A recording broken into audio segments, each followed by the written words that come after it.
If you have pain here, here's how to check if it's biceps tendonitis, the real underlying cause of biceps tendinopathies, and 4 exercises to fix it once and for all.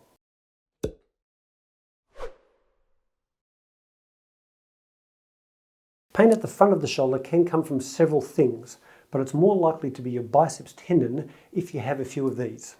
If it's really tender to press right at the front of your shoulder here, you get a bit of referred pain further down into your biceps. It clicks or snaps as you move. It's worse at night, or raising your arm right up hurts. Pushing up with a straight arm and palm face up against resistance hurts. And doing a cross-body uppercut punching motion with resistance from your other hand hurts.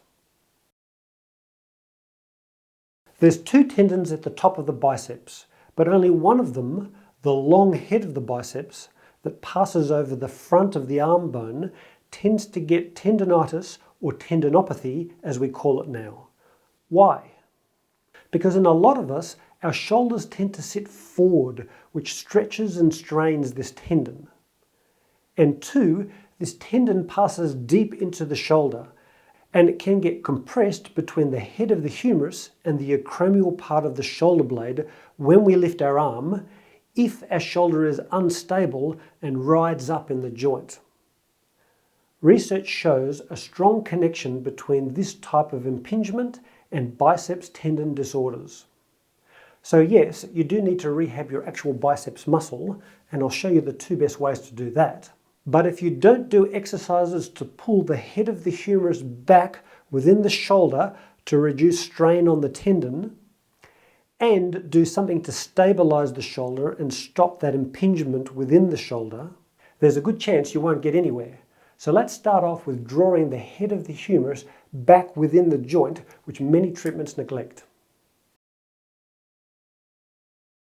Start with the elbow of the sore biceps tendon against your torso and arm internally rotated about 30 degrees. Push your wrist out gently, but resist with the other hand. Then pull your shoulder back and down, aiming to localize the movement in the shoulder socket as much as you can. Hold this for 5 seconds and repeat 10 times every second day. Aim to work the muscles here, but if you feel it work a bit in these muscles as well, it's fine too. This strengthens muscles that pull the head of the humerus away from the biceps tendon to take pressure off it.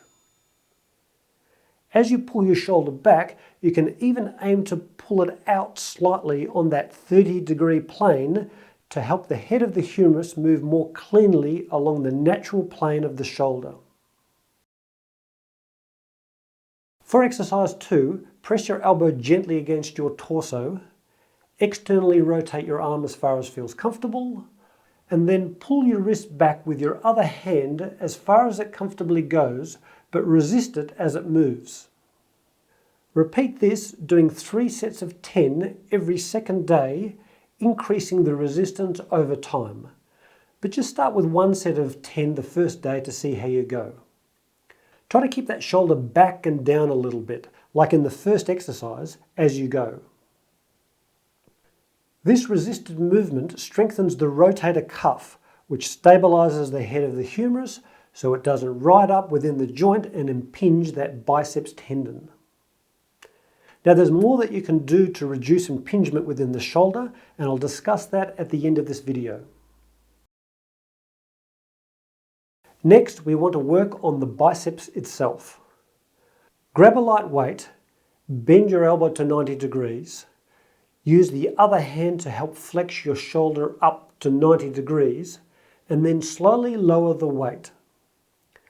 Keep your elbow bent to 90 degrees the whole time, and don't let your elbow go behind your body. Repeat that several times, always helping to lift the weight with the other hand. Choose a weight that keeps any pain in the tendon to less than 3 out of 10.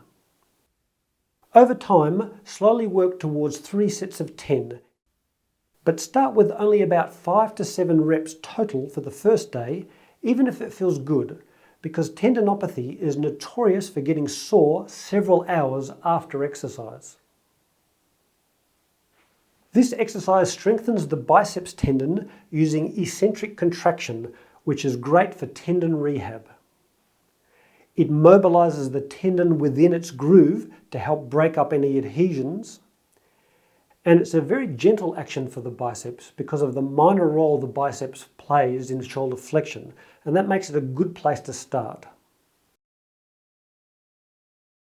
When you can do exercise 3 with relatively little pain, you can progress onto this last exercise. Hold onto a pole or a door frame with the hand of the involved side. Stand about 20 centimeters from the door frame to start with. Lower your body back slowly, and then use your legs to return to the starting position and work up to 3 sets of 10 over time. Again, starting with only 5 to 7 reps the first day. Over time, move your feet closer to the door frame, keeping within a 3 out of 10 pain level. Finally, you can use a rope to lean back even further. This exercise uses eccentric contraction again, but starts to move the muscle through a fuller range of motion by bending the elbow. It's only at the end of the rehab that you begin lifting and lowering with the biceps. Now, as I said in the second exercise, reducing impingement of the biceps tendon is a huge part of success. The more your shoulder blade rotates up as you lift your arm, the more it increases space within the shoulder joint to reduce that impingement. So I'll leave a link to a video on how to increase upward shoulder blade rotation in the description box below.